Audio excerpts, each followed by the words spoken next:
साथीहरू सबैले बुढाको अचार भनेको 2-3 वर्ष हुन लागिसक्यो।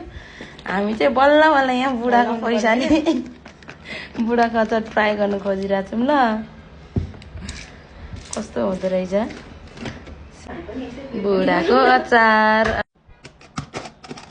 ल है ल आयो है यता बुढाको अचार। ल है साथीहरू बुढाको अचार आयो है आयो। ट्राई मारौँ न त ट्राई।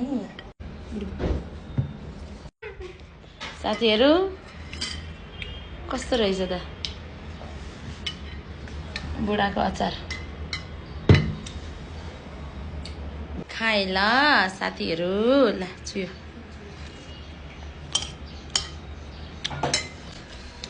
मेरो थोप्रा केटा भनेर चाहिँ नडराउनु होला कोही पनि।